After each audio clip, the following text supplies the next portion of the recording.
समन्त चक्रवालेषु अत्रा गच्छन्तु देवता सद्धम्मं मुनिराजस् सुनन्तु सग्गमुखदं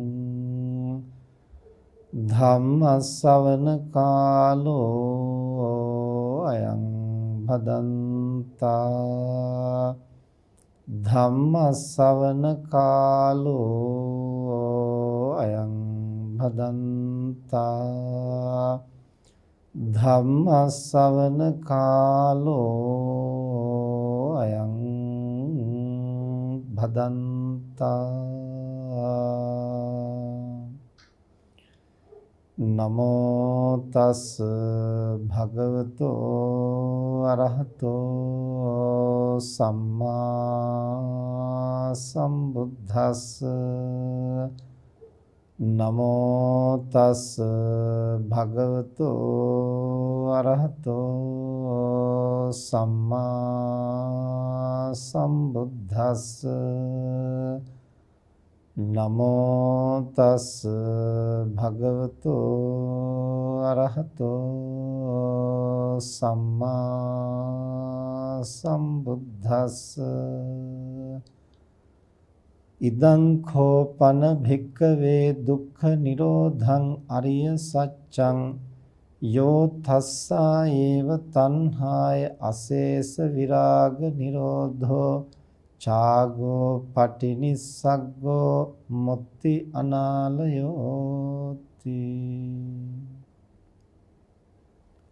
සද්ධාවන්ත පින්තුනි, හැමදෙනාම ටික වෙලාවක් ධර්ම ශ්‍රවණය කරන්න සූදානම් වෙන්නේ. අද ධර්ම දේශනාවෙහි දායකත්වයෙන් දරන්නේ පැල්මඩොල්ලේ කෙලින්වීදී අංක 3 නිවසේහි පදිංචි AWP හේමා කුමාරී මහත්මිය, GKT ගුණසේකර මහතා සහ දුලානී සෙව්වන්දි දියණිය විසින්. පින්කමෙහි මූලික අරමුණු දක්වලා තියෙන්නේ මිට වසර 12කට ඉහතදී අභාව ප්‍රාප්ත වන්නට යෙදුණු යටියන්තොට ගරාගොඩ පදිංචිව සිටි WMW පොඩිහාමිනේ ආදරණීය මෑණියන් වහන්සේටත් වසර 20කට ඉහතදී අභාව ප්‍රාප්ත වන්නට යෙදුණු AW සිරිවර්ධන ආදරණීයන් පියාණන් වහන්සේටත් නිවන් සුව ප්‍රාර්ථනා කරමින්, ඒ වගේම වසර 8කට ඉහතදී අභාව ප්‍රාප්ත වන්නට යෙදුණු ගුණසේකර පවුලේ ආදරණීය මෑණියන් වහන්සේටත් වසර 38කට පෙර අභාව ප්‍රාප්ත වුණු ඒ ගුණසේකර පවුලේ ආදරණීය පියාණන් වහන්සේටත් කියන මේ දෙපාර්ශ්වයේම මිය පරලෝකීය ආදරණීය මව්පියවරුන් සිහිපත් කරලා පුණ්‍යානුමෝදනා කිරීමත්, විශේෂයෙන් අප්‍රේල් මාස 13 වන දිනට උපන් දිනයේ යෙදෙන AWP හේමා කුමාරී මහත්මියට සහ අප්‍රේල් 29 වෙනි දින උපන් දිනයේ යෙදෙන දුලානී සෙව්වන්දි දියණියටත් ආශිර්වාද කරමින්, සියලු දෙනාට සෙත් ප්‍රාර්ථනා කරමින් අද දවසේ මේ ධර්මානුශාසනාව සිදු කරා. සෑම වසරකම ජන්මදිනයන් සිහි කරමින්, ඒ වගේම ආදරණීය මව්පියන්ගේ ගුණ සිහිපත් කරමින් ධර්ම දේශනාවන් සිද්ධ කරනවා. වසරකට දේශනා කිහිපයක්. ඒ සෑම දේශනාවක්ම සියස රූප වාහිනිය ඔස්සේ බොහෝ දෙනාට අසන්නට අවස්ථාව සලස්වා දෙමින් ඊටාම උසස් ධර්ම දානමය කුසලයක් මේ පින්වතුන් දීර්ඝ කාලයක් මුළුල්ලේ පටන් සිද්ධ කරගෙන යනවා. අද දවසෙත් එහි තවත් එක වටිනා ධර්මානුශාසනාවක් සිද්ධ කරන්නටයි අපට ආරාධනා කරන්නට යෙදුනේ. කවදත් හේමා කුමාරී මහත්මිය සහ ගුණසේකර මහත්මයා, ඒ වගේම දියණියන් තමන් මේ ධර්මය පුහුණු කරන්නට උත්සාහවත් වෙමින් අනිත් හැම දිනාටමත් මේ ධර්ම මාර්ගය අර්ථවත් විදිහට පහදා දෙන්නට උනන්දු වෙනවා. ඒ සඳහා දායකත්වයේ දරනවා, දේශනා පවත්වන්නට ආරාධනා කරනවා. හැම දිනාටම ප්‍රයෝජනවත් වෙන විශේෂ මාතෘකා ඔස්සේ ඒ දේශනා සිද්ධ කරන්නටත් ඒ පින්වතුන් උත්සාහවත් වෙනවා. ඒ අනුව පසුගිය දේශනා කිහිපයක අපි චතුරාර්ය සත්‍ය පිළිබඳව දුක්ඛ සමුදය සත්‍යයන් පැහැදිලි කරමින් දේශනා පැවැත්වුවා. මේ පින්වතුන්ගේ ආරාධනාව පරිදි අද දවසේ තුන්වෙනි ආර්ය සත්‍ය දුක්ඛ නිරෝධාර්ය සත්‍ය පැහැදිලි කරමින් අද ධර්ම දේශනාව සිදු කරන හැටියටයි හේමා කුමාරි මහත්මිය අපට ආරාධනා කරන්නට යෙදුනේ. ඉතින් තමන්ගේ ජන්මදිනය නිමිති කොටගෙන මේ මනුස්ස ලෝකයට පැමිණීම දුර්ලභ අවස්ථාවක්. ඒ වටිනා අවස්ථාව තමන්ට ලැබිලා තියෙනවා. ඒ නිසා තමන් මේ ධර්ම අවබෝධ කරගන්නටත් අන් අයට ධර්ම අවබෝධ කරන්නටත් මනුලොව ජන්මලාභය ලබන්නට තමන්ට සහාය වුණු ආදරණීය මව්පියන් සිහිපත් කරලා පුණ්‍ය අනුමෝදනා කරන්නටත් උසස් වූ අරමුණු ප්‍රාර්ථනා ඇති කරගෙනයි අද දවසෙත් මේ ධර්මානුශාසනාව සිද්ධ කරන්නේ. ඒ අනුව අපි ධර්ම දේශනාවට මාතෘකා කරන්නට යෙදුනේ බුදුරජාණන් වහන්සේගේ ප්‍රථම ධර්ම දේශනාව ධම්මචක්කප්පවත්තන සූත්‍රයේහි තථාගතයන් වහන්සේ චතුරාර්ය සත්‍ය පැහැදිලි කරන අවස්ථාවේ මේ දුක්ඛ නිරෝධාර්ය සත්‍ය පැහැදිලි කරන දේශනා පාඩයයි අද ධර්ම දේශනාව සඳහා අපි මාතෘකා කරන්නට යෙදුනේ. ඉදං කෝපන භික්කවේ දුක්ඛ නිරෝධං අරිය සත්‍යං. මහණෙනි මේ තමයි දුක්ඛ නිරෝධාර්ය සත්‍ය. ඒ කුමක්ද? යෝ තස්සායේව තණ්හාය අසේත විරාග නිරෝධෝ. යම් කෙනෙක් ඒ තෘෂ්ණාවෙහි නිර්වශේෂ නිරෝධයකට පැමිණෙනවද? මෙතන ඒ තෘෂ්ණාවයි කියලා කියන්නේ දැන් දුක්ඛ සත්‍ය මුලින් පැහැදිලි කරලා ඊළඟට සමුදය සත්‍ය පැහැදිලි කරලා ඊළඟට තුන්වෙනුවටනේ මේ නිරෝධ සත්‍ය පැහැදිලි කරන්නේ. එතකොට දෙවනුවට පැහැදිලි කරපු සමුදයාර්ය සත්‍යයේදී බුදුරජාණන් වහන්සේ දක්වනෝ කුමක්ද සමුදය කියලා කියන්නේ? යායන් තණ්හා පෝනෝ භවිකා නන්දි රාග සහගතා తත්‍ර తත්‍රාභි නන්දිනී සේයති දං කාම තණ්හා භව තණ්හා විභව තණ්හා වශයෙන් බුදුරජාණන් වහන්සේ සමුදයාර්ය සත්‍ය පැහැදිලි කරන්නේ. මහණෙනි ඒ සමුදය එහෙම නැත්නම් මේ දුක් උපදවන හේතුව කුමක්ද? ඒ තන ඇලීම බැඳීම ඇති කරන ඒ තන නන්දි රාගය ඇති කරන ඒ තන එල්බ ගන්නා වූ මේ කාම තණ්හා භව තණ්හා විභව තණ්හා කියන මේ තුන්ආකාර තණ්හාව තමයි සත්‍යය නැවත නැවත මේ භවයේහි අලවමින් බන්ධනය කරමින් උපද්දවමින් මේ පංචස්කන්ධ දුක්ඛයෙන් නිදහස් වෙන්නට ඉඩ නොදී මේ දුක්ඛය පරම්පරාවක් හැටියට පවත්වාගෙන යාමේ ප්‍රධාන හේතුව මේ කාම තණ්හා, භව තණ්හා, විභව තණ්හා කියන ත්‍රිවිධාකාර තෘෂ්ණාවයි කියන බව සමුදයාර්ය සත්‍යයේදී බුදුරජාණන් වහන්සේ පැහැදිලි කරනවා. දැන් මේ නිරෝධාර්ය සත්‍යයේදී තථාගතයන් වහන්සේ දක්වන්නේ ඒ තුන්ආකාර තෘෂ්ණාව කියන එක තමයි තස්සායේව තණ්හාය. ඒ ඉහතින් කියන ලද සමුදයාර්ය සත්‍යෙහි කියන ලද තුන්ආකාර තෘෂ්ණාව අශේෂ විරාග නිරෝධෝ. නිර්වශේෂ වශයෙන්ම නිරුද්ධ කරන්නට පුළුවන්. ඒ කියන්නේ කිසිවක්ම ඉතිරි නොවි මතු නොහට ගන්නා ආකාරයෙන් අපිට මේ තෘෂ්ණාව නිරුද්ධ කරන්න පුළුවන් නම් ඡාගෝ ඒ වගේ මේවා අත්තර දමන්නට පුළුවන් නම් පටිනිස්සග්ගෝ පටිනිස්සර්ජනය කරන්න එහෙම නැත්නම් බැහැර කරන්නට පුළුවන් නම් මුත්‍ති ඒන් මනස මුදවා ගන්නට පුළුවන් නම් නිදහස් කර ගන්නට පුළුවන් නම් අනාලයෝ එහි ඇලෙන්නේ නැතිව බැඳෙන්නේ නැතිව සිත ඒන් විනිර්මුක්ත කර ගන්නට පුළුවන් නම් අන්න ඒ කියන අවස්ථාව කවර අවස්ථාවද? නිර්වශේෂ වශයෙන්ම ඒ තෘෂ්ණාවෙන් හිත නිදහස් කරගන්න අවස්ථාව තමයි නිරෝධාර්ය සත්‍ය. දුක්ඛ නිරෝධය, දුකෙන් නිරුද්ධ වීම, දුකෙන් නිදහස් වීම, නිවීම, නිවන් අවබෝධ කිරීම කියලා හඳුන්වන්නේ කියන බවයි බුදුරජාණන් වහන්සේ මේ සූත්‍ර පාඨයෙන් පැහැදිලි කරන්නේ. දැන් අපි මේ කාරණා ටිකක් සරල විදිහට අපිට වටහා ගන්න පහසු විදිහට විග්‍රහ කරගන්නට අවශ්‍යයි. දැන් මෙතනදී බුදුරජාණන් වහන්සේ දේශනා කරනෝ තස්සායව තණ්හාය අශේෂ විරාග නිරෝධෝ. ඒ තෘෂ්ණාව නිර්වශේෂ වශයෙන්ම නිරුද්ධ කිරීම තමයි මෙහිදී අපේක්ෂා කරන්නේ. ඇයිද? දැන් තෘෂ්ණාව නිසා තමයි මේ දුක නැවත නැවත හටගන්නේ. අපි දැන් පසුගිය දේශනාවලදී පැහැදිලි කළා දුක කියන්නේ මොකක්ද? මේ වේදනාවෙන් අපි හඳුනා ගන්නා කැක්කුම අමාරුව පීඩාව කියන කාරණේ පමණක් නෙමෙයි මේ සංස්කාර ධර්මයන් නිස්සාර වූ සංස්කාර ධර්මයන් නැවත නැවත හට ගැනීම බිඳී යාම මේ කාරණා දුක්ඛ ලක්ෂණ හැටියට සංකත ලක්ෂණය විපරිණාම ලක්ෂණය පීලන ලක්ෂණය ਸੰతాප ලක්ෂණය. ඒතර පීලන ਸੰతాප ලක්ෂණ දෙක තමයි බහුලව සත්‍යයට වැටහෙන්නේ. සංකත විපරිණාම ලක්ෂණ දෙක බොහොම අප්‍රකටයි. නමුත් එයත් මතු කරගන්න පුළුවන් නම් තමයි වේදනාකාරී කටුක දේ පමණක් නෙමේ සුවදායක දේ නිස්සාර වූ ධර්මයෝය කියලා හඳුනා ගන්නට පුළුවන් වෙන්නේ.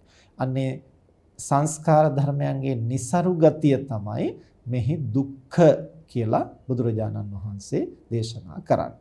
එතකොට සැප වුණත් දුක වුණත් ඒ හැම දෙයක්ම නිස්සාරයි. එතකොට මේ නිස්සාර වූ සංස්කාර ධර්මයන් යලි යලි හටගන්නේ කුමක් නිසාද? දැන් අපි සඳහන් කළා සංකත ලක්ෂණය සහ විපරිණාම ලක්ෂණය. සංකත ලක්ෂණය කියන්නේ හේතු ප්‍රත්‍යයෙන් හටගන්නා බව, විපරිණාමය කියන්නේ වහා බිඳී යන ගතිය. එතකොට අමුතුවෙන් මේ සංස්කාර නිරුද්ධ කරන්න අපිට දඟලන්න ඕන කමක් නැහැ. සංස්කාර ධර්මයන්ගෙහිම පවතින එක්තරා ලක්ෂණයක් නිර්වශේෂ වශයෙන්ම නිරුද්ධ වීමේ ලක්ෂණයක් තියෙනවා. අනිත්‍ය කියලා කියන්නේ ඒකයි. අනිත්‍ය කිව්වහම බිඳී යනවා. කෙසේද බිඳී යන්නේ? කිසිවක්ම ඉතිරි නොවි. හේතු ප්‍රත්‍යයෙන් හටගත්තා වූ ධර්මය කිසිවක්ම ඉතිරි නොවි බිඳී යනවා. නිරුද්ධ වෙනවා. ඒකට අපි අමුතුවෙන් කරන්න දෙයක් නැහැ. එහෙමනම් මේ සියලුම සංස්කාර ධර්මයන් කිසිවක්ම ඉතිරි නොවි නිර්වශේෂ වශයෙන්ම බිඳී යනවා. එහෙනම් කොහොමද මේවා පවතින්නේ? ඒ පවතින්නේ ඒ හටගත්තා වූ ධර්මයේ බිඳී ගියාට නැවත නැවත හට ගන්නවන හේතු අපි සම්පාදනය කරනවා. අපි තුල ජනිත වෙනවා. එතකොට ඒ නැවත නැවත හේතු තියෙන නිසා ඒ හේතුන්ගෙන් තමයි යලිත් උත්පාදනයක් සිද්ධ වෙන්නේ. අර මුලින් හටගත්තු එකේ කොටහක් ඉතුරු වෙනව නෙමෙයි. ඒකේ ඊළඟට ජනිත වෙන්නට යමක් ඉතිරි කරනව නෙමෙයි. හටගත්තු ධර්මය කිසිවක්ම ඉතිරි නොවි නිරුද්ධ වෙනවා. ඒක තමයි මේ ධර්මතාවයන්ගේ ස්වභාවය. ඒක තමයි අනිත්‍ය ලක්ෂණය. එහෙම නිරුද්ධ වුණාට නැවතත් හේතු ප්‍රත්‍යයෙන් අපි දේවල් ගොඩනගනවා. මොකද්ද හේතු ප්‍රත්‍ය? මොකද්ද ගොඩනගීමේ මූලය? මොකද්ද එහි සාධකය වෙන්නේ? තණ්හාවයි කියලා බුදුහාමුදුරුවෝ දේශනා කරනවා. ඒතර හටගත්තු නාම රූප ධර්ම සියල්ලක් නිරුද්ධ වෙනවා. නමුත් අපිට තවදුරටත් ඒවා හට ගන්නවන්නට ඕන වෙනවා. ඒවා පවත්වන්නට ඕන වෙනවා. තියාගන්න ඕන වෙනවා. ජීවත් වෙන්න ඕන වෙනවා. එතකොට රූප, ශබ්ද, ගන්ධ, රස, ස්පර්ශ ආදී භුක්ති විඳින්නට ඕන වෙනවා. ඒ සිතෙහි ඒ ඕනකම, ඒ අවශ්‍යතාවය, ඒ කැමැත්ත තවම තියෙනවා. ඒක තමයි කාම තණ්හා, භව තණ්හා, විභව තණ්හා කියලා තුන් ආකාරයෙන් ඒ තණ්හාව තමයි විස්තර කරන්නේ. ඒතර තවමත් අපිට රූප දැකීමේ කැමැත්ත තියෙන නිසා මේ ඇහැ නැවත නැවත හට ගැනීමේ හේතු මතුවෙනවා ඇතුළතේ. ඇහැ හට ගැනීමේ ප්‍රධාන හේතුව තමයි රූප දැකීමේ කැමැත්ත.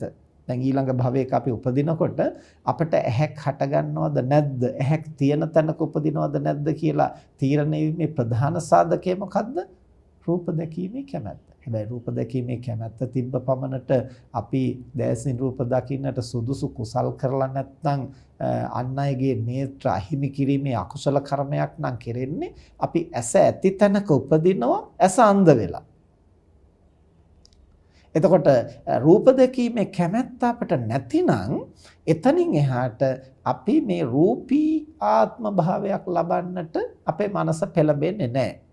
කාම ලෝකයට අපි කැමති වෙන තාක්කල් තමයි කාමයේ ඇසුරේ අපේ ජීවිතය ගොඩනැගෙන්නේ. ඒ කැමැත්තත් එක්ක ඕනකමත් එක්ක. ඒ ඕනකම නැතිනම් නැවත අපි කාම ලෝකයට එන්නේ නැහැ. ඒ නිසා තමයි අනාගාමී ඵලයටපත් වෙච්ච පුද්ගලයා කාම රාගය දුරු කරන නිසා උන්වහන්සේ නැවත කාම ලෝකයට පැමිණෙන්නේ නැහැ. කාම ලෝකයයි කියලා කියන්නේ දිව්‍ය ලෝක 6, මනුෂ්‍ය ලෝක සහ සතර අපාය. කුසල් කරලා කාම ලෝකයට එනකොට දිව්‍ය ලෝක 6න් එකකට හෝ මනුෂ්‍ය ලෝකයට පැමිණෙනවා. අකුසල් කරලා කාම ලෝකයේ උපදිනකොට සතර අපාය උපදිනවා. එතකොට ඔය කියන 11 තලය තමයි කාමයේ අසුරු කොට පවතිනා වූ කාමයේ පිළිබඳ උනන්දු වෙන කාමයේ පිළිබඳව තණ්හාව ඇති අය උපදින්නේ. එතකොට අපි අනාගාමී ඵලයටපත් වෙලා කාමයේ පිළිබඳව තියෙන කැමැත්ත දුරු කළාම, කැමැත්ත අහෝසි කළාම අපි නැවත කාම ලෝකයේ උපදින්නේ නැහැ. ඒ කියන්නේ තිරිසන් പ്രേත, නිරය, අසුර කියන මේ සතර අපාය උපදින්නෙත් නැහැ, මනුෂ්‍ය ලෝකයේ උපදින්නෙත් නැහැ, දිව්‍ය ලෝකවල අපි උපදින්නෙත් නැහැ. ඊට පස්සේ තරත්තා කොහෙද උපදින්නේ? අරූප, එහෙම නැත්නම් කාමයන්ගෙන් බැහැර වෙච්ච තැනක, කාමයන්ගෙන් විනිර්මුක්ත වූ තැනක. එතන තමයි සුද්ධාවාසයයි කියලා හඳුන්වන්නේ. එතකොට රූපයන්ගෙන් අපේ සිත නිදහස් කරගන්නකොට ඒ තැනත්තා තවදුරටත් රූප දැකීමේ කැමැත්ත ඇති, ශබ්ද ඇසීමේ කැමැත්ත ඇති, ඒ ඇස, කන, නාසය, දිව, කය ආදී මේවා සක්‍රිය තැනක උපදින්නේ නැහැ. ඇයි? ඒ තැනත්තාට දැන් ඒ රූප විඳීමේ කැමැත්ත නැති වෙලා ගිහිල්ලා. එහෙම නැත්නම් ඒක දුරු කරගෙන, ඒක යටපත් කරගෙන. එහෙම යටපත් කරගත්තන් පස්සේ ඒ තැනත්තා උපදින්නේ අරූප තලවල. ඒක තමයි ආකාසානං ඡායතන, විඥානං ඡායතන, ආකින්චඤ්ඤායතන, නේව සංඥා, නාසඤ්ඤායතන වශයෙන් මේ අරූප ධානය උපදවාගත්තු තැනත්තා අර රූපයෙන් සිත නිදහස් කරගත්තාම රූප ලෝකේ නෙමේ පවතින්නේ, ජනිත වෙන්නේ අරූප ලෝකේ. හැබැයි අරූප ලෝකේ උපදින්නේ ඇයි? තාමත් ඉපදීමේ කැමැත්ත තියෙනවා. පැවතීමේ කැමැත්ත තියෙනවා. අර රූප ධර්මයන්ගෙන් සිත අයින් කරගෙන විතරයි. හැබැයි මේකේ ජීවත් වෙන්න ඕන, පවතින්න ඕන කියන කැමැත්ත තවම ඉතුරු වෙලා තියෙනවා. ඒ ඉතුරු වෙලා තියෙන තාක්කල් අපි නැවත නැවත විශ්වයේ කොතනක හෝ කවර හෝ සත්වයක් වෙලා ජනිත වෙනවා. එතකොට ජනිත වෙනකොට කොමක්ද ජනිත වෙන්නේ? පංචස්කන්ධයයි. පංචස්කන්ධය හෝ එහෙම නැත්නම් අර විශේෂාත්ම භාව වලට යනකොට රූපස්කන්ධේ නැතුව නාමස්කන්ධේ පමණක් හරි, එහෙම නැත්නම් නාමස්කන්ධේ නැතුව රූපස්කන්ධේ පමණක් හරි, එහෙම නැත්නම් නාම රූපස්කන්ධ සියල්ලම හරි මේ කවර හෝ ආකාරයකින් නාම රූප ධර්ම ජනිත වෙන්නේ කුමක් නිසාද? ජීවත් වීමට තියෙන කැමැත්ත, භව තණ්හාව. ඒතර කාමයන්ට තියෙන තණ්හාව නිසා කාම ලෝකයේ අසුරු කොටගෙන පවතිනවා. ජීවත් වෙන්න තියෙන කැමැත්ත නිසා රූප ලෝක සහ අරූප ලෝකවල තවදුරටත් උපදිනවා. කාම ලෝකයේ උපදින්නේ ජීවත් වෙන්න තියෙන තණ්හාවත් එක තමයි. නමුත් ඒ කාමයේ අසුරු කොටගෙන පවතින්නේ අර කාම තණ්හාව හේතු කොටගෙන. මේ විදිහට බුදුරජාණන් වහන්සේ දේශනා කරනවා හටගන්නා වූ නාම රූප ධර්ම වහා නිරුද්ධ වෙලා යනවා. නිරුද්ධ වෙලා ගියා වුණාට අපි නැවත නැවත මේ ලෝකයේහි ජනිත වෙන්නේ කුමක් නිසාද? අර කාම තණ්හාව, භව තණ්හාව, විභව තණ්හාව තවමත් අපේ චිත්ත සංතානයන්හි නිරුද්ධ නොවි පවතින නිසායි. දැන් එතකොට දුක්ඛ නිරෝධ සත්‍ය හැටියට බුදුරජාණන් වහන්සේ දේශනා කරන්නේ මේ නැවත නැවත හටගන්නා වූ භව පරම්පරාව හෙවත් මේ සංස්කාර ධර්ම සමූහයෙන් විනිර්මුක්ත වීම, ඒ නිදහස් වීම, ඒන් ගැලවීම, එහෙම නැත්නම් ඒ දුක්ඛ සමූහය නැවත නොහට ගන්නා ආකාරයෙන්ම නිරුද්ධ කිරීම තමයි නිරෝධ සත්‍ය හැටියට දක්වන්නේ. දැන් හටගත්තා වූ නාම රූප ධර්ම නිරුද්ධ වුණාට අර තෘෂ්ණාව නැමැති හේතුව පවතින තාක්කල් නැවත නැවත ජනිත වෙනවා. එහෙමනම් මේක සම්පූර්ණයෙන් නවත්තන්න අපි මොකද්ද කරන්න නැත්තේ? ඒ නැවත නැවත ජනිත කරන තෘෂ්ණාව දුරු කළ යුතුයි. අන්න ඒක තමයි මෙහිදී බුදුරජාණන් වහන්සේ පැහැදිලි කරන්නේ යෝ තස්සා ඒව තණ්හාය අශේෂ විරාග නිරෝධෝ. අර මුලින් සමුදය සත්‍යෙහි කියන ලද කාම තණ්හා, භව තණ්හා, විභව තණ්හා කියන මේ තුන් ආකාර තණ්හාව නිර්වශේෂ වශයෙන් නිරුද්ධ කරනවද? අන්න ඒ තැනත්තා තමයි නිරෝධය අවබෝධ කළ තැනත්තාය කියලා හඳුනා ගන්නට පුළුවන් වෙන්නේ. දැන් මේ දුක්ඛ නිරෝධයේ හෙවත් තණ්හාව දුරු කිරීම අපට පහසු කටයුත්තක් නොවන්නේ කුමක් නිසාද? තණ්හාව දුරු කරන්න කියලා හැම විටම භික්ෂුන් වහන්සේලා කියනවා, පොතපතවල කියනවා, බුදුදහම ගත්තයින් පස්සේ මේ තෘෂ්ණාව නිසා තමයි දුක හටගන්නේ. තෘෂ්ණාව දුරු කරන්න කියලා නිතර අනුශාසනා කරනවා. නමුත් ඇයිද තෘෂ්ණාව දුරු කරන්න බැරි වෙන්නේ? මේ සංස්කාර ධර්මයන්ගේ වටිනාකමක් තියනවා, වැදගත්කමක් තියනවා කියලා හිතන තාක්කල් අපිට තෘෂ්ණාව දුරු කරන්න බෑ. ඒ සංස්කාර ධර්මයන්ගේ වටිනාකමක් අපට පේන්නේ කුමක් නිසාද? ඒවාෙහි නිස්සාරත්වයේ නැමැති යථා ස්වභාවය අපට නොපෙනෙන නිසා. එහෙනම් යථා ස්වභාවයෙන් නොපෙනෙන ගතිය කියලා කියන්නේ අවිද්‍යාව, මෝහය. ඒ අවිද්‍යාව, මෝහය නිසා තමයි අපට තෘෂ්ණාව ජනිත වෙන්නේ, කැමැත්ත ඇති වෙන්නේ, බලාපොරොත්තු ඇති වෙන්නේ, මේවා පවත්ව ගන්න ඕන කියලා හිතන්නේ. එහෙමනම් යම්කිසි අවස්ථාවක මේ සංස්කාර ධර්මයන්ගේ නිස්සාරත්වය හරියට වැටහෙන ප්‍රඥාව අවදි වුණොත්, ඒ කියන්නේ අවිද්‍යාව වෙනුවට විද්‍යාව පහළ වුණොත්, මෝහය වෙනුවට ප්‍රඥාව පහළ වුණොත්, අන්න එතනදි තමයි අපිට හරියටම වැටහෙන්නේ මේ සංස්කාර ධර්මයන් નિසරුයි කියලා. નિසරු බව වැටහුණු තැන තමයි අපිට තෘෂ්ණාව දුරු කරන්න පුළුවන්. දැන් નિසරු බව හරියට වැටහෙන තෙක් අපි තෘෂ්ණාව කොතෙක් දුරු කරන්න හැදුවා වුණත් යටපත් වෙනවා විනා අපේ මනසින් ඒ තෘෂ්ණාව දුරු වෙන්නේ නැහැ. ඒ නිසා තමයි දැන් ප්‍රායෝගික ජීවිතේ ගිහි පැවිදි දෙගොල්ලම අපි හැමෝම අත්දකින්නේ කොච්චර තණ්හාව දුරු කරන්න හැදුවා වුණත් අපි දැන් තණ්හාව ගොඩක් අඩු කරගෙනයි ඉන්නේ වගේ අපට හිතුණා වුණත් පෙනුණා වුණත් යම් යම් අවස්ථාවල කරුණු පැමිණෙනකොට ආයෙත් අපේ මනසේ තෘෂ්ණාව මතුවලා එනවා. ටික කාලයක් හොඳට සිල් රැකලා භාවනා කරපු අය ඊළඟට නැවත ආපහු කෙලසිලා තෘෂ්ණාවෙන් විනාශ වෙනවා. ඒ මොකක් නිසාද? ඒ මූලය සම්පූර්ණයෙන් අහෝසි කරලා නැහැ. හරියටම විද්‍යාව පහළ වෙලා නැහැ. හරියටම ප්‍රඥාව අවදි වෙලා නැහැ. අර තෘෂ්ණාව නිර්වශේෂ වශයෙන් දුරු කරලා නැහැ. තව මේහි අනුශය අවස්ථාව ඉතිරි වෙලා තියෙනවා. එහෙමනම් ඒ අනුශය අවස්ථාව දුරු කරන්නට නම් අරහත් මාර්ග ඥානය සාක්ෂාත් කරගන්න. අරහත් මාර්ග ඥානයෙන් තමයි පූර්ණ වශයෙන් විද්‍යාව පහළ වෙන්නේ, පූර්ණ වශයෙන් ප්‍රඥාව පහළ වෙන්නේ. මොකක් සම්බන්ධවද? මේ සංස්කාර ධර්මයෝ නිස්සාර ධර්මයෝය. මේ සංස්කාර ධර්මවල වැදගත්කමක්, වටිනාකමක් නැහැ කියලා හරියටම අවබෝධ වෙන තැනදී තමයි නිර්වශේෂ වශයෙන්ම තෘෂ්ණාව ප්‍රහීන වෙන්නේ. එහෙම ප්‍රහීන කරන්න පුළුවන් වෙන්නේ අරහත් මාර්ග ඥානය. එතකොට එතෙක් අපට තෘෂ්ණාව දුරු කරන්න බැරිද? එතෙක් අපට දුරු කරන්න පුළුවන්. ඒ තෘෂ්ණාව දුරු කිරීමේ අවස්ථා තුනක් ධර්මයේ පැහැදිලි කරනවා. තදංග නිරෝධය, විස්කම්බන නිරෝධය සහ සමුච්ඡේද නිරෝධය වශයෙන්. එහෙමනම් නිවන, එහෙම නැත්නම් නිවීම, නිරෝධය, නිර්වාණය තුන් ආකාරයකින් හඳුනා ගන්නට ඕන. මොකක්ද ඒ තුන් ආකාරය? තදංග, විස්කම්බන, සමුච්ඡේද වශයෙන්. තදංග නිර්වාණය, තදංග නිරෝධයයි කියලා කියන්නේ කුමක්ද? తాවකාලිකව තෘෂ්ණාව දුරු කරනවා.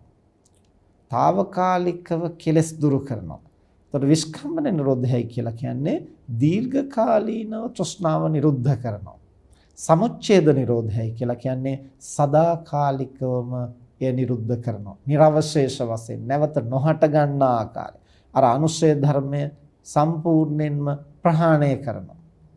ඒ බඳු තැනකටපත් උනායින් පස්සේ තමයි නැවත නොහට ගන්නා ස්වરૂපයෙන් අපට නිවන, එහෙම නැත්නම් ක්ලේශ ධර්මයන් ප්‍රහාණය කරන්න පුළුවන් වෙන්නේ. නිර්වාණයේ ස්ථාවර ස්වභාවයට අවබෝධ කරන්නට පුළුවන් වෙන්නේ. එතකොට කොමක්ද තදංග නිරෝධයයි කියලා කියන්නේ? తాවකාලිකව කෙලෙස් ධර්ම දුරු කරනවා. ඒ කියන්නේ දැන් අපිට යමක් පිළිබඳව දැඩි ඇලීමක්, දැඩි බැඳීමක්, දැඩි තෘෂ්ණාවක් ඇති වෙනකොට ඒයින් අපේ මනසට මහා පීඩාවක් ඇති වෙනවා. බලාපොරොත්තුව, අපේක්ෂාව, ඇලීම, බැඳීම ඇති වෙනකොට ඒක මහා ගින්නක් වගේ. ඒයින් ඇතුළත දවනවා, ඇතුළත පුලුස්සනවා. සිත විතරක් නෙමෙයි, සමහරට දැඩි බලාපොරොත්තු වලින්, දැඩි අපේක්ෂාවන්ගෙන් අපේ ගතත් පීඩාවටපත් කරනවා.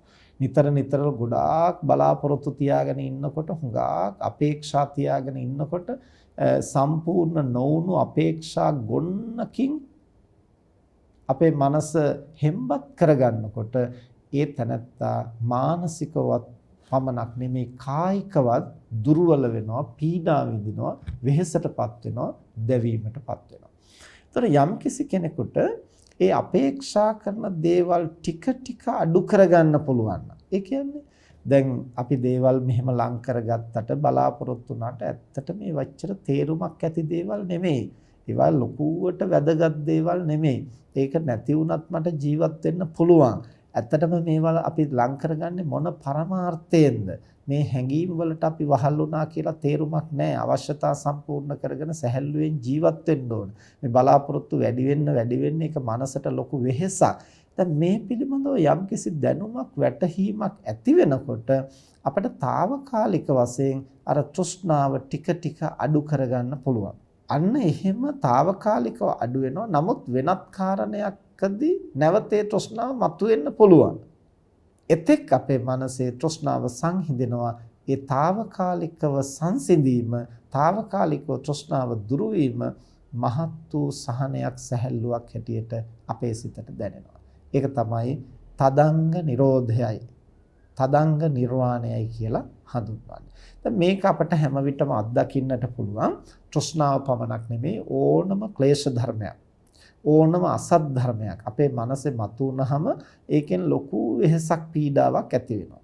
ඒ ක්ලේශ ධර්මයේ, ඒ අසත් ධර්මයේ, පාප ධර්මය එහි ආදීනව හඳුනාගෙන අපට ඒ අවස්ථාවට හරිය එය දුරු කරගන්නට පුළුවන් නම් පුදුමාකාර සැහැල්ලුවක් අපේ සිතට මතුවෙනවා. එතකොට ඒ සැහැල්ලුව ඇති කරගන්න අපිට උදව් වෙන්නේ කුමක්ද? සුතමේ ඥානය සහ චින්තාමේ ඥානය. ඒ කියන්නේ දැන් අපි ධර්ම දේශනාවන් ශ්‍රවණය කරලා අපි ධර්මයේ තුලින් අහලා ඉගෙන ගන්නවා මේ කෙලෙස් දුක් සහිතයි. බලාපොරොත්තුව අපිට පීඩා ඇති කරනවා. ඒ වෙහෙස කරයි. මේවා අපි ධර්ම දේශනාවලින් අහනවා, පොතපතින් කියවනවා. ඊළඟට මනෝවිද්‍යාව පිළිබඳව, අභිධර්මයේ පිළිබඳව ලියවිලා තියෙන පොතපත කියවලා, දේශනා අහලා අපේ මනස පිළිබඳව ටිකක් ඉගෙන ගන්නකොට අපිට දැනෙන්න ගන්නවා අපිට මේ බාහිර ලෝකයේ දේවල් නිසා නෙවෙයි මේ පීඩාව ඇති වෙන්නේ, අපේම මනසේ ඇති වෙන මනෝභාවයන් නිසා. අපි හිතන විදිහ අනුව, අපි කල්පනා කරන ක්‍රමය අනුව මේ විදිහට හිතුවොත් අපට වෙහෙස දැනෙනවා. මේ විදිහට හිතනකොට අපේ බලාපොරොත්තු තෘෂ්ණාව වැඩි වෙනවා. එහෙම හිතන්න නැතුව මෙන්න මේ විදිහට හිතන්න පුළුවන් නම් ලොකු සැහැල්ලුවක් ඇති වෙනවා කියලා අපට දැනගන්නේ කොහොමද? බණ දහම් අහලා, දේශන අහලා, පොතපත කියවලා අපි ඇති කරගන්නා ධර්මඥානය තුලින්. ඒ හඳුන්වනවා සුතමේ ඥානයයි කියලා. එවනම් සුතමේ ඥාණයෙන් අපට යම් තරමක් දුරට අපේ මනසෙහි කෙලෙස් ධර්ම తాවකාලිකව දුරු කරගන්නට පුළුවන්. ඊළඟට චින්තාමේ ඥාණයෙන්ොත් අපට අර ක්ලේශ ධර්මයන් తాවකාලිකව දුරු කරගන්න පුළුවන්. මොකද්ද චින්තාමේ ඥානය කියන්නේ? අර ඇසූ දහම් කරුණු, පොතපතින් කියවූ දහම් කරුණු ටිකක් ගැඹුරට හිතලා කල්පනා කරලා බලනවා. ඒ මනෝභාවයන් නිසා අපේ මනස දැවෙන හැටි, වෙහෙසටපත් වෙන හැටි, ගත සිත පීඩාවටපත් වෙන හැටි ටිකක් ගැඹුරින් කල්පනා කරලා බලනකොට Tamanටත් ඒවා වඩා ප්‍රකටව වැටහෙන්නට ගන්නවා. අන්න එහෙම තමන්ගේ චින්තනය හේතුඵල වශයෙන්, ත්‍රිලක්ෂණ වශයෙන් මේ නාම රූප ධර්ම වටහා ගන්නට අපේ චින්තනය ටික ටික දියුණු කරන්න අපට විවිධ ක්ලේශ ධර්මයන් දුරු කර ගැනීමේ හැකියාව වර්ධනය වෙනවා. ඒත් අපි දකිනවා මේ විදිහට කල්පනා කරනකොට දුක ඇති වෙනවා. එහෙම කල්පනා කරන්නට අපි පෙළඹෙන්නේ මෙන්න මේ සිතුවිලි රටාව නිසායි, මේ ඇබ්බැහිය නිසා. ඒක වෙනස් කරන්න පුළුවන් නම් අපිට ලොකු සැහැල්ලුවක් ඇති වෙනවා. ඒක වෙනස් කරන්න නම් මම කොහොමද හිතන්න ඕන? දැන් මේවා පිළිබඳව අර පොතපතින් අහලා කියවලා තියෙනවට වඩා අපි ගැඹුරින් කල්පනා කරලා බලනකොට අපේ චින්තාමය ඥානය අවදි වෙද්දී අපට ලොකු වැටහීමක් ඇති වෙනවා. එහෙමනම් සුතමේ ඥානය සහ චින්තාමය ඥානය දෙකම අපට උදව් වෙනවා ක්ලේශ ධර්මයෝ తాවකාලිකව දුරු කරගන්න. දැන් తాවකාලිකව දුරු කරනවා කියන එකේ තේරුම මොකක්ද? දැන් අපිම මුලින් කිව්වනේ මේ සංස්කාර ධර්මයන් නිරුද්ධ වෙන්නේ කිසිවක් ඉතිරි නොවි කියලා. ඒක තමයි අනිත්‍ය ධර්මය. එවනම් මේ తాවකාලිකව නිරුද්ධ කරනවා කියන එකේ තේරුම මොකක්ද? හටගත්තා වූ ධර්මතාවය අනිත්‍ය ලක්ෂණය නිසා නැවත නොහට ගන්නා පරිදි ඒක නිරුද්ධ වෙනවා. එහෙනම් නැවත දේවල් හටගන්නේ කුමක් නිසාද? අපි යලි හේතු සම්පාදනය කරන නිසා. එතකොට ඒ හේතු සම්පාදනය කිරීම අපිට යම් කලකට తాවකාලිකව නවත්ත ගන්නට පුළුවන් සුතමේ ඥානෙ, චින්තාමේ ඥානෙ දියුණු කරලා ඒ ක්ලේශ ධර්මයන්ගේ පීඩාව අපි හරියට හඳුනාගත්තා. ශෝක වෙන එක තේරුමක් නැහැ.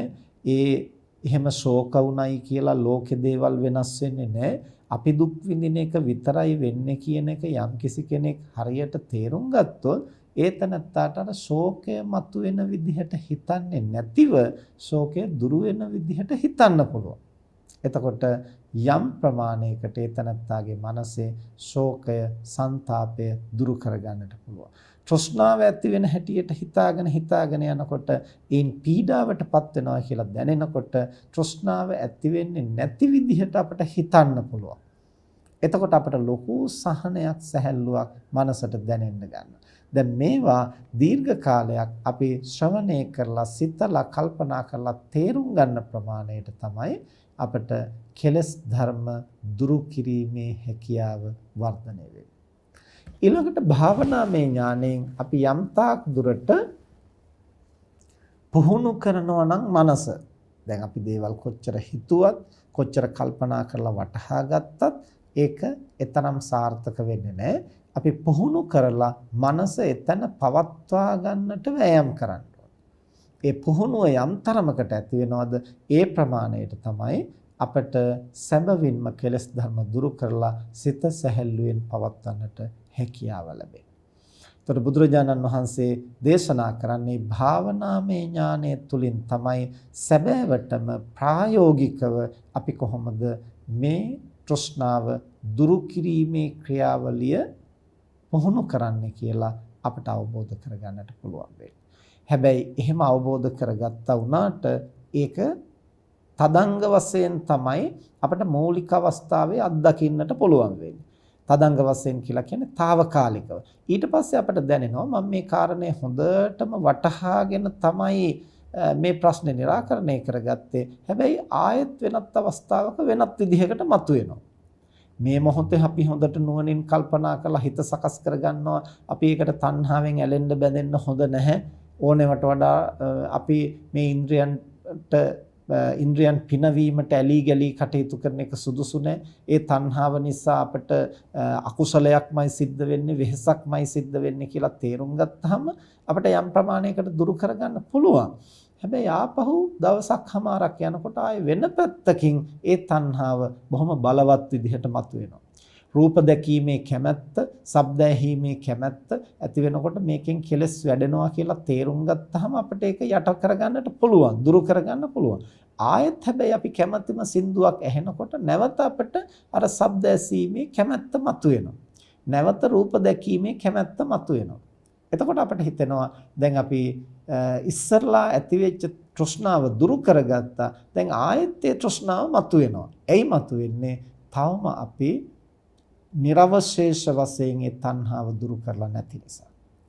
මේ විදිහට සුතමේ ඥාන, චින්තාමේ ඥාන, භාවනාමේ ඥාන කියන මේ තුන් ආකාරයෙන්ම අපේ ප්‍රඥාව දියුණු කරන්න හේතුඵල වශයෙන් අපිට වැටහෙන්නට ගන්නවා කොහොමද මේ දුක ඇති වෙන්නේ. මේ ඇලීම, බැඳීම, අපේක්ෂාව නිසායි. ඒ ඇලීම, බැඳීම, අපේක්ෂාව දුරු කරන තරමට ලොකු සැහැල්ලුවක්, ලොකු සුවයක් අපේ සිතට ගතට දැනෙන්නට ගන්නවා. අන්නේ සුවය, පහසුව අත්දකින්න තමයි අපට දැනෙන්නේ සම්පූර්ණයෙන්ම තෘෂ්ණාව දුරු කළොත් කොච්චර ශාන්තියක් සැලසෙනවද, කොච්චර සුවයක් දැනෙනවද කියලා අපට වැටහෙන්නට ගන්න. ඊට පස්සේ අපි උත්සාහ කරනවා දීර්ඝ කාලීන වශයෙන් අර තෘෂ්ණාව දුරු කරලා පවත්වා ගන්න. ඒ කියන්නේ දැන් තදංග වශයෙන් අපි ක්ලේශයන් යටපත් කළාම බොහොම සුළු වේලාවකට අපේ මනසේ සහනය තියෙනවා. නැවත කෙලස් අවදි වෙනකොට නැවතත් ඒ සහනය නැති වෙනවා. ඒක තමයි තදංග කියලා කියන්නේ. විස්කම්මන කියලා කියන්නේ දීර්ඝ කාලයක් මුළුල්ලේ අපි ප්‍රඥාව පවත්වනවා, සිහිය පවත්වනවා, ඒකාග්‍රතාවය පවත්වා ගන්නවා. එතකොට අපට පුළුවන් වෙනවා දීර්ඝ කාලීනව ඒ ක්ලේශයන් මතු නොවි පවත්වා ගන්නට. එහෙම පවත්වා ගන්නට පුළුවන් නම් එය හඳුන්වනවා විස්කම්බන නිරෝධයයි කියලා. දැන් ධානය උපදවා ගත්තු අයට දීර්ඝ කාලයක් කෙලස් මතු නොවි පවත්වන්නට පුළුවන්. ධානය ඉපදෙන්නේ නැති වුණත් සමහර කෙනෙක් දිගු කලක් මනස පුහුණු කළාම ඒ අයගේ මනසේ කෙලෙස් මතුවෙන්නේ නැහැ. දැන් ඔය බුදුරජාණන් වහන්සේ වැඩ සිටි සමයේත් ඊට පස්සේ කාලෙකත් ඇතැම් භික්ෂූන් වහන්සේලා දීර්ඝ කාලයක් භාවනා කරනකොට උන්වහන්සේලා Tamanගේ මනස ගැනම යම්කිසි වැරදි වැටහීමක් ඇති වෙනවා. දැන් මම කෙලෙස් ප්‍රහාණය කරලයි ඉන්නේ කියලා. නමුත් ඇත්තටම කෙලෙස් ප්‍රහාණය වෙලා නැහැ. නමුත් උන්වහන්සේට දැනෙනවා ප්‍රහාණය කළා වගේ. ඇයි එහෙම දැනෙන්නේ? දීර්ඝ කාලයක් යනකම් ඒ ක්ලේශ ධර්ම මතුවෙන්නේ නැහැ. දැන් ওই ලංකාවෙම හිටපු මහතෙරුන් වහන්සේලා පිළිබඳව එහෙම කතා ප්‍රවෘත්ති සඳහන් වෙනවා. ඉන්දියාවේ හිටපු මහතෙරුන් වහන්සේලා පිළිබඳව එහෙම කතා ප්‍රවෘත්ති සඳහන් වෙනවා.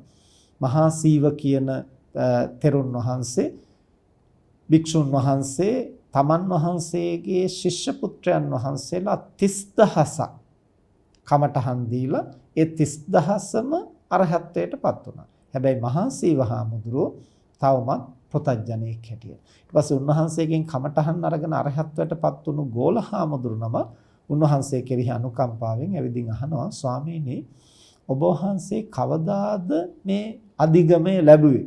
ඊට පස්සේ කියනවා ආශ්මතුනි මම බොහෝ කාලයකට ඉස්සෙල්ලා තමයි කෙලස් ප්‍රහාණය කළේ. ඊට පස්සේ උන්වහන්සේ උපායශීලීව වැටහෙන්නට සලස්සනවා ඔබ වහන්සේ කෙලස් ප්‍රහාණය කරලා නැහැ කියලා. එතකොට ඒක දැනුණට පස්සේ උන්වහන්සේ එතනින් පසුවයි උත්සාහ කරන්නේ ඇත්තටම ක්ලේශ ප්‍රහාණය සඳහා. එතකොට එතෙක් කාලයක් උන්වහන්සේට ඇයිද ඒක වැටහුනේ නැත්තේ? හිතාගෙන ඉන්නවා කෙලස් දුරු කළයි කියලා. ඇයි? නැවත මතුවෙන්නේ නැති නිසා. ඒ විදිහට තමන්ටවත් හඳුනා ගන්නට බැහැ තමන්ගේ මනසේ හරියටම කෙලස් තියද නැද්ද කියලා. කුමක් නිසාද? මතුවෙන්නේ නැතිනම්. එතකොට මූලය පවතිනවා, අනුශය ධර්මයේ පවතිනවා. එය ඊටාම ගැඹුරින් ප්‍රඥාවෙන් හඳුනා ගන්නට උත්සාහ කළ යුතුයි. එහෙම නැතිනම් මතු පිටින් තමන්ට දැනෙන්නේ තමන්ගේ సంతානයේ බඳු ක්ලේශයක් නැති විදිහට. දැන් සමහරව ඉන්නවා ඊර්ෂ්‍යාව මගේ මනසේ නම් ජීවිතේටවත් ඇති වෙලා නැහැ. එතකොට මගේ මනසේ නම් ওই විදිහට ওই ලාමක කෙලස් ධර්ම මතුවෙන්නේ නැහැ. එහෙම හිතාගෙන ඉන්නවා. ඇයිද එහෙම හිතාගෙන ඉන්නේ? ඒකට අදාළ සාධකයක් මතුවෙලා නැහැ. මතුවෙලා නැති නිසා මුළු ජීවිත කාලෙම එතනත්තට එහෙම ඊර්ෂ්‍යාව ඇති වෙන්න එහෙම අත්දැකීමක් නැහැ. එහෙම අවස්ථාවක් අත්විඳලා නැහැ මේ ජීවිතේ. එතකොට එතනත්ත හිතනවා මට ඊර්ෂ්‍යාව නැහැයි කියලා. එතන නැති බව නෙමෙයි, ඒ මතුවෙන්නට සාධක අවදි වෙලා නැහැ. එතකොට යම්කිසි කෙනෙක් චිත්ත ඒකාග්‍රතාවය පුහුණු කළාම, ඒ වගේම සිහිය පුහුණු කළාම, ප්‍රඥාව පුහුණු කළාම, වීරිය පුහුණු කළාම, ඒ සිහිය නිසා, ඒකාග්‍රතාවය නිසා, ප්‍රඥාව නිසා දීර්ඝ කාලයක් කෙලෙස් මතු නොවි පවතින්නට පුළුවන්. ඒ දෙවැනි අවස්ථාව හඳුන්වනවා විස්කම්බන ප්‍රහාණය, විස්කම්බන නිරෝධයයි කියලා. ඊළඟට සමුච්ඡේද නිරෝධයයි කියලා කියන්නේ අර අපි මුලින් සඳහන් කළ ආකාරයට මතු නොහට ගන්නා ආකාරයෙන් තස්සායව තණ්හාය අශේෂ විරාග නිරෝධෝ, නැවත කිසිදාක තෘෂ්ණාව හට ගන්න නැති වෙන ආකාරයට අර අනුශය ධර්මය ප්‍රහාණය කරනවා. අනුශය ධර්මය කියලා කියන්නේ තෘෂ්ණාවේ නිදිගෙන පවතින මූලික ස්වરૂපය. තෘෂ්ණාව ඇති වෙන්නට තියෙන ඉඩකඩ, තෘෂ්ණාව ඇතිවීමේ සම්භාවිතාව ය සම්පූර්ණයෙන්ම අහෝසි කරනවා නැවත නොහට ගන්නා. එතකොට කෙලස් මතුවෙන හේතු මතුණා වුණත් ඒතනත්තාගේ මනසේ කෙලස් අවදි වෙන්නේ නැහැ. දැන් අපි මීට පෙරත් ධර්ම දේශනාවලදී උදාහරණ හැටියට සිහිපත් කරලා තියෙනවා. කෙලස් පවතින කෙනාටත් එය මතු නොවි පවත්වා ගන්නට පුළුවන් උත්සාහ කළොත් හරියට අර රොන් මඩ සහිත බඳුනක්, වතුර බඳුනක් හොලවන්න නැතුව තියෙන තාක්කල් වතුර ටික බොර වෙන්නේ නැහැ. ඒතර බොර වෙන්නේ නැති නිසා එතනත්තාට හිතෙන්න පුළුවන් දැන් මේක බොර නැහැයි කියලා. මේකේ මොකුත් ප්‍රශ්නයක් නැහැ. හොඳ පිරිසිදු වතුරමයි තියෙන්නේ කියලා. නමුත් කැළතුනොත් නැවත මතුවෙනවා. හැබැයි සම්පූර්ණයෙන් මේක කලත්තලා ඒ මඩ ටික ඉවත් කරලා පිරිසිදු කරලා ගත්තොත් ඊට පස්සේ ඒක කැළතුණයි කියලා ප්‍රශ්නයක් නැහැ. දැන් ওই පානීය ජලයේ බෝතලයක් අරගෙන ඕන තරම් අපි කැළැත්තුවොත් කැළතෙනවා. කැළතුණා වුණාට මඩ වෙන්නේ නැහැ. බොර වෙන්නේ නැහැ. අපවිත්‍ර වෙන්නේ නැහැ. කිලුටු වෙන්නේ නැහැ.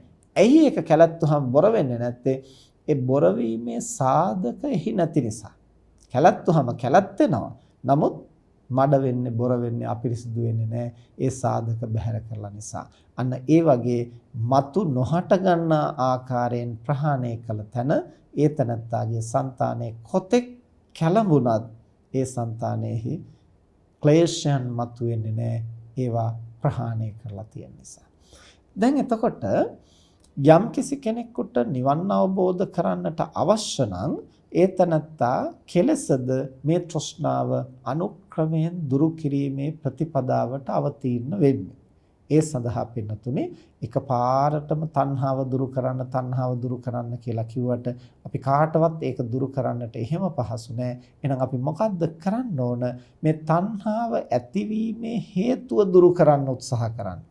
තණ්හාව ඇතිවීමේ හේතුව තමයි අවිද්‍යාව, නොයැටීම. එතකොට ඒ අවිද්‍යාව දුරු කරන පමණට විද්‍යාව පහළ වෙන තරමට තමයි මේ සංස්කාර ධර්මයන් පිළිබඳව තෘෂ්ණාව දුරු වෙන්නේ. කොහොමද අවිද්‍යාව දුරු කරන්නේ? කොහොමද විද්‍යාව පහළ කරන්නේ? ඒ සඳහා තමයි අපිට විදර්ශනාව අවශ්‍ය වෙන්නේ.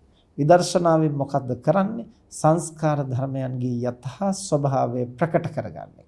හේතුඵල වශයෙන්, ත්‍රිලක්ෂණ වශයෙන්, චතුරාර්ය සත්‍ය වශයෙන් මේ ධර්මතාවයන් ගැඹුරට අධ්‍යයනය කරනකොට තමයි ඒවා පිළිබඳ ප්‍රඥාව පහළ වෙන්නේ.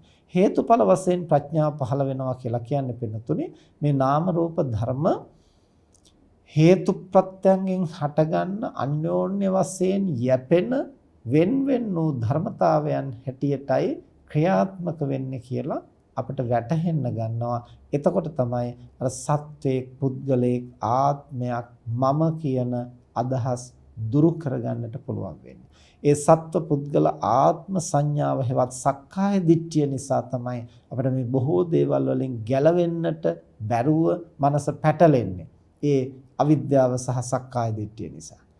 එතකොට යම් කෙනෙක් හේතුඵල ධර්ම ප්‍රකට කරගන්න එතනත්තට දැනෙන්න ගන්නවා නෑ මෙතන සත්වයක්වත් පුද්ගලයෙක්වත් ආත්මයක්වත් නෑ හේතුඵල සමූහය.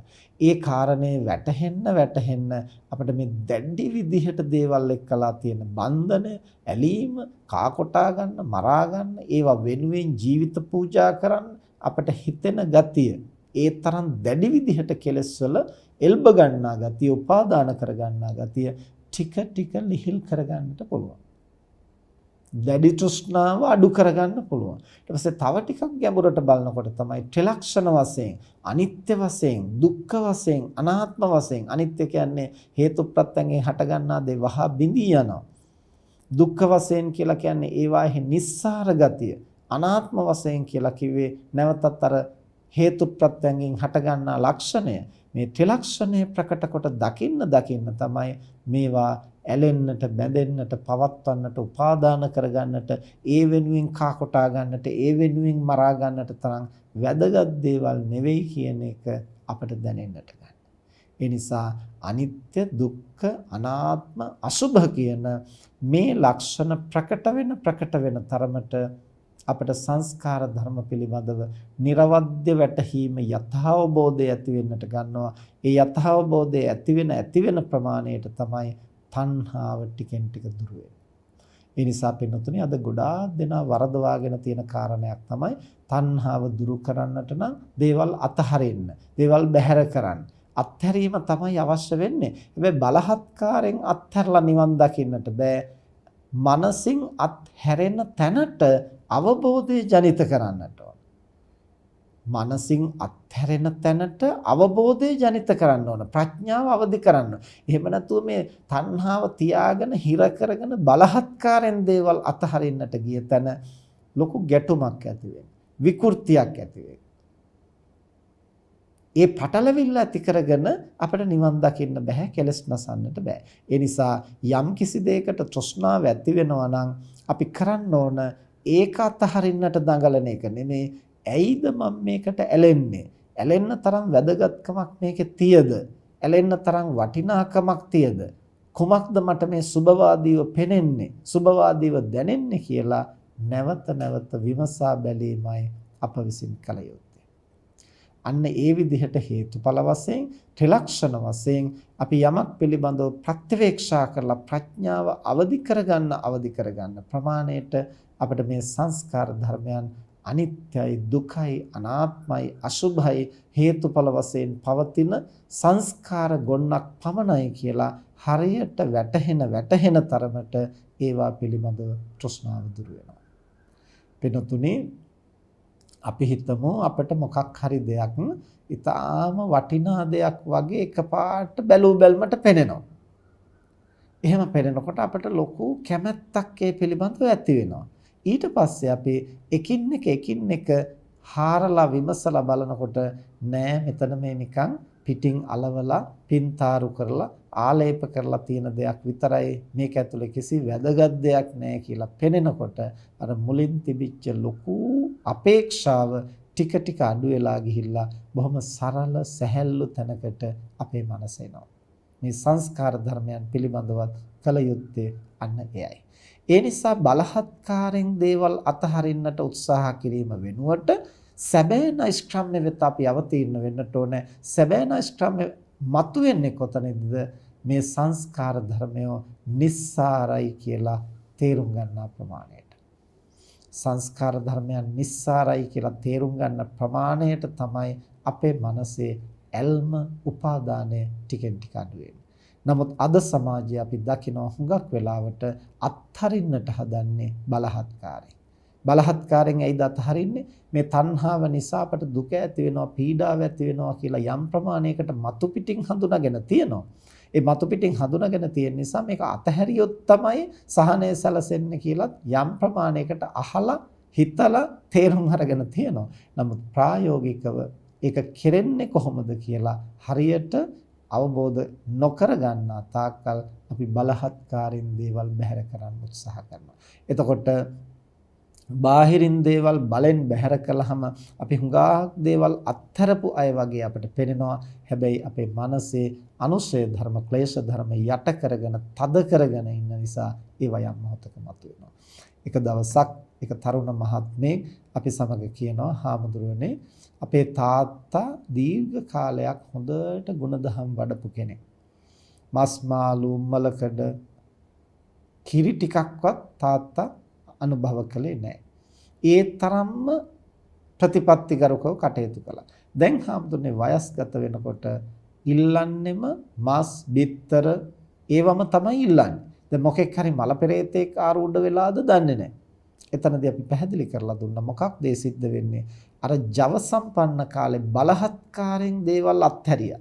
බලහත්කාරයෙන් දේවල් තමන් වටා ගොඩනගා ගත්තා. යම්කිසි රාමුවක්, ප්‍රතිපත්ති ක්‍රමයක් තමන් විසින්ම තමන්ට පනව ගත්තා. එතකොට බලෙන් ඒවා බැහැර කරන්න උත්සාහ කළාට ඇත්තට මේ දුර්වලකම සිතෙන් බැහැර වෙලා නැහැ. ඒ නිසා ඉන්ද්‍රිය දුබල වෙනකොට යලිත් අර ක්ලේශ ධර්මයන් මතුවලා එනවා. ගිහි පැවිදි ඕනම කෙනෙකුට මේ ස්වභාවය අත්දකින්නට පුළුවන්. හරියට තමන්ගේ මනස වටහාගෙන කවර දුර්වලකම නිසාද මේ තෘෂ්ණාව මතුවෙන්නේ, මේ ඇලීම බැඳීම මතුවෙන්නේ කියලා නිවැරදිව තේරුම් අරගෙන සංස්කාර ධර්මයන්ගේ නිස්සාරත්වය වටහාගෙන දේවල් අතහැරෙන්නට මනස පුහුණු කලේ නැතිනම් බලහත්කාරයෙන් අතහරින්නට නම් පුහුණු කරන්නේ ඒ තනත්තා නිර්වශේෂ වශයෙන් තෘෂ්ණාව දුරු කරන්නට සමත් වෙන්නේ නැහැ. ඒ නිසා එකවර තණ්හාව දුරු කරන්න බැරි බව අපට තේරෙනවා. එහෙමයි කියලා අපි ඉතින් කොහොමද ගිහියෝ හැටියට තණ්හාව දුරු කරන්නේ? අපිට ඉතින් ජීවත් වෙන්න දේවල් තියෙන්න ඕන නේද කියලා එහෙම හිතලා ප්‍රතිපත්ති ක්‍රමය අතහැරලා දාන්නෙත් නැතුව අපි මේවා කොහොම හරි දුරු කරන්න ඕන කියලා බලහත්කාරයෙන් අතහරින්නට හදන්නෙත් නැතුව ඒ අන්ත දෙකට වැටෙන්නේ නැතුව. මොකද්ද අන්ත දෙක? එකක් තමයි අපිට මේක කරන්න බෑ කියලා අපි අතහැර දානවා. අනිත් එක තමයි මේක කොහොම හරි කරන්න ඕන කියලා බලහත්කාරයෙන් දේවල් අතහරින්නට උත්සාහ කරනවා. ඒ දෙකම නෙවෙයි නිර්වාණගාමිනී ප්‍රතිපදාව කියන්නේ. අතහැරෙන මට්ටමට මනස පුහුණු කරන්න ඕන. මනසේ අවබෝධය ජනිත කරන්න ඕන. පොඩි දරුවෙකුට අපි ওই වැරද්ද කරන්න එපා කියලා බලහත්කාරයෙන් අපට ඕනම් බැනවදින්න පුළුවන්, දඬුවම් කරන්න පුළුවන්, ඒ වගේම නීති දාන්නට පුළුවන්. එතකොට ඒ දරුවා වැරද්ද නොකර ඉන්න පුළුවන්. හැබැයි ඒ දරුවා වැරද්ද නොකර ඉන්නේ බිය නිසා මිසක් ඒ දරුවා වරද වටහාගෙන නෙමෙයි. එහෙනම් අපිට මෙහෙම කරන්න පුළුවන් නම් අර නීති දානවා, බියවද්දනවා, දඬුවම් කරනවා වෙනුවට වරද බව වටහා ගන්නට ඒ දරුවා පුහුණු කරනවා. ඒ දරුවා දැනුවත් කරනවා, අවබෝධය ඇති කරනවා. එතකොට ඒ දරුවා වරද නොකර ඉන්නේ දඬුවමට බය නෙමෙයි, ඒක වැරද්දක් බව වටහා ගන්න නිසා. යම් කිසි කෙනෙක් වැරදින් මුදවා ගන්නට ඒ තැනැත්තා සිරගත කරන්නට පුළුවන්. එතකොට හිර කූඩුවක දාලා ඉන්නකොට ඔහුට වැරදි කරන්න අවකාශයක් නැහැ. හැබැයි ඒ තැනත්තා පුනරුත්ථාපනය කරන්නත් පුළුවන්. එතකොට සිර කූඩුවක දානවා සහ පුනරුත්ථාපනය කරනවා කියන්නේ මොකක්ද? සිර කූඩුවේ දානවා කියන්නේ වැරදි කරන්නට තියෙන අවස්ථා අහිමි කරනවා. හැබැයි අවස්ථාවක් ලැබුණොත් ඒ තැනත්තා වැරද්ද කරනවා. පුනරුත්ථාපනය කරනවා කියන්නේ වරද හැටියට වටහාගෙන ඒ නැගී සිටින්නට අවශ්‍ය ශක්තිය ඔහු තුල අවදි කරනවා. එතකොට ඔහු වරද නොකර ඉන්නේ ලෝකෙට බයේවත් නීතියට බයේවත් නෙවෙයි, ඒ වරදක් බව Taman විසින් වටහාගෙන. නිවන් දැකීම සඳහා අපට අවශ්‍ය වෙන්නේ ශික්ෂා පදවලට හිර වෙලාවත්, ලෝකෙට බයෙන්වත්, අපි හදාගත්තු යම්කිසි රාමුවක් තුල හිර වෙලාවත්, අනුන් කියන නිසාවත්, පොතේ තියෙන නිසාවත්, බුදුහාමුදුරුවෝ දෙසූ නිසාවත්, හාමුදුරුවෝ කියන නිසාවත් අපට ලෝකය අතහරින්නට බෑ. ඇයිද අතහරින්න බැරි? අපි තුල තවමත් තෘෂ්ණාව තියෙනවා. එහෙමනම් නිවන් දකින්නට තෘෂ්ණාව දුරු කළ යුතුයි. තෘෂ්ණාව දුරු කරන්නට නම් ඒ තෘෂ්ණාව මතුවෙන හේතුව හොයා ගන්න ඕනේ. තෘෂ්ණාව මතුවෙන්නේ කුමක් නිසාද? අවිද්‍යාව හේවත් අනවබෝධය නිසා, වැරදි වැටහීම නිසා. එහෙනම් තෘෂ්ණාව දුරු කරන්න බුදුහාමුදුරෝ දෙසූ නිසා අපට ඒක කරන්න බෑ. ඒක කරන්නට නම් සංස්කාර ධර්මයන්ගේ නිස්සාර බව අප විසින්ම අපේ ප්‍රඥාවෙන්ම ඒ බුද්ධ දේශනාව උදව් කරගෙන, බුදුරජාණන් වහන්සේ පිහිට කොටගෙන, ධර්මයේ පිහිට කොටගෙන, සංඝ රත්නයෙන් මාර්ගෝපදේශ ලබාගෙන තමන්ගේ ප්‍රඥාවෙන්ම උත්සාහ කරන්න ඕන සංස්කාර ධර්මයන්ගේ નિසරු බව තේරුම් ගන්න. ඒ තේරුම් ගැනෙන ප්‍රමාණයට, වැටහෙන ප්‍රමාණයට අපේ මනසේ දැඩි තෘෂ්ණාව ලිහිල් වෙනවා, සැහැල්ලු වෙනවා. ඊට පස්සේ සැබවින්ම මේවා નિසරුයි කියලා වැටහෙනකොට අපේ මනසේ අත්හැරීම ක්‍රියාත්මක වෙනවා. එතකොට අත්හරින්නට ඕන නෑ, අපේ මනස විසින්ම දේවල් අත්හැරෙන්නට පටන් ගන්නවා. එය තමයි මුත්‍ති, මිදෙනවා. එතකොට සිත ඒ දැඩිව ඇලිලා තිබිච්ච අරමුණු වලින් මිදෙනවා. අනාලයෝ, ඒ පිළිබඳව තියෙන ඇල්ම දුරු වෙනවා. එතකොට ඇල්ම දුරු කරලා නෙමෙයි, ඇල්ම දුරු වෙනවා. ඇල්ම දුරු වෙමින් පවතිනවා. කුමක් නිසාද? ඒ ඇලෙන්නට තරම් දෙයක් නැහැ කියලා හරියට වැටහෙනකොට. ඒ විදිහට පුහුණු කරගෙන ගියාම යම් අවස්ථාවක මාර්ගඵල අවබෝධයත් සමග නිර්වශේෂ නිරෝධයට පැමිණෙන්නට ඒ තනත්තාගේ සිත ශක්තිමත් වෙනවා.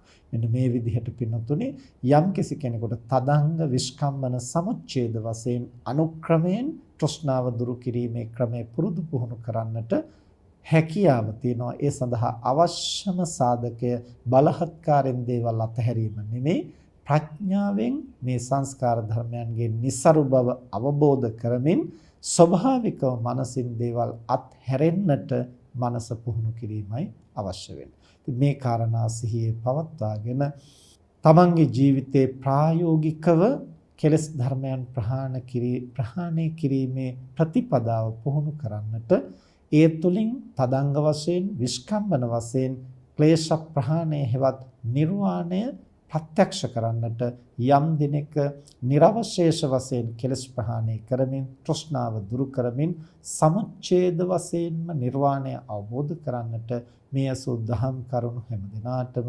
මහෝපකාරී වේවා කියලා ආශිර්වාද කරනවා. මෙතෙක් වේලා ධර්ම ශ්‍රවණේ කිරීමෙන් සිදු කරගත් සියලු කුසල් දෙවියන් සහිත ලෝකයාටත්, මිය පරලෝකීය ඥාතීන්ටත් ඔබ අප හැම දිනාටම බුදුපසේ බුදුමහරහතන් වහන්සේ නිවී සැනසී පැමිණ වදාළ උතුම් නිවනින් සැනසීම පිණිසම හේතු වේවා කියලා ප්‍රාර්ථනා කරමු. ආකාසට්ඨා ච භුම්මට්ඨා දේවා නාග මහිද්దికා පුඤ්ඤන්තං අනුමෝදිත්වා චිරං රක්ඛන්තු ශාසනං. ආකාසට්ඨා ච භුම්මට්ඨා දේවා නාග මහිද්దికා පුඤ්ඤන්තං අනුමෝදිත්වා චිරං රක්ඛන්තු දේශනං. ආකාසට්ඨා ච භුම්මට්ඨා දේවා නාග මහිද්దికා පුඤ්ඤන්තං අනුමෝදිත්වා චිරං රක්ඛන්තු ත්වං සදා.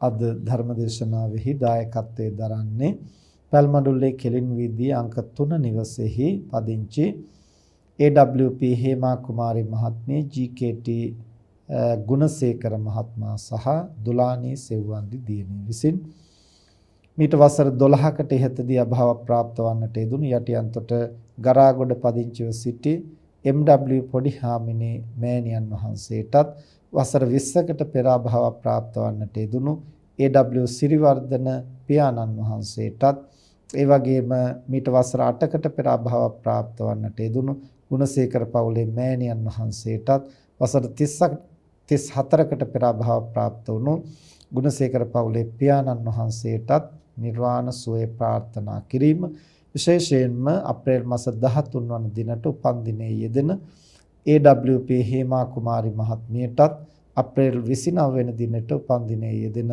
දුලානී සෙව්වන්දි දියණියටත් ඒ වගේම ගුණසේකර මහත්මයා ඇතුළු පවුලේ සෑම දෙනාට නිදුක් නිරෝගී සුව දීර්ඝාෂ ප්‍රාර්ථනා කරමින් දියණියගේ ඉදිරි අනාගත දියුණුව සැලසේවා කියලා ආශිර්වාද කරමින් වගේම ලෝපුරා පැතිරී යන මේ වසංගත රෝගය, කොරෝනා වසංගත රෝගයෙන් සෑම දිනාටම නිදුක් නිරෝගී සුවය ආරක්ෂාව සැලසේවා ප්‍රාර්ථනා කරමින් දේශකයන්න් වහන්සේට සියස මාධ්‍ය ජාලයේහි සේවය කරන සෑම දිනාටමත් ආශිර්වාද කරමින් අද ධර්ම දේශනාව සිද්ධ කරන්නේ.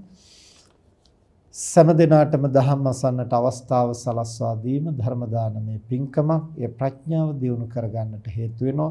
තම තමන් ධර්ම ශ්‍රවණය කිරීම, ධර්ම ශ්‍රවණමේ කුසලය මේ ਸਰව ප්‍රකාරයෙන් සිදු කරගත් සියලු කුසල් ලෝකය සම්බුද්ධ ශාසනය ආරක්ෂා කරන, පින්තුන් ආරක්ෂා කරන ඉන්ද්‍රාදී සියලු පින් කැමැති දෙවි දේවතාවෝ, දේව මාතාවෝ සතුටින් අනුමෝදන් වෙත්වා.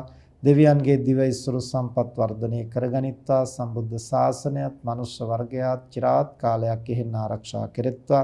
ජන්මදිනයේ සමරන AWP හේමා කුමාරි මහත්මියටත් ඒ වගේම දුලානී සෙව්වන්දි දියණියටත් ගුණසේකර මහත්මයා ඇතුළු ඒ පවුලේ සෑම දෙනාටමත් දෙවියන්ගේ ආශිර්වාදයේ රැකවරණය නොමදව සැලසේවා.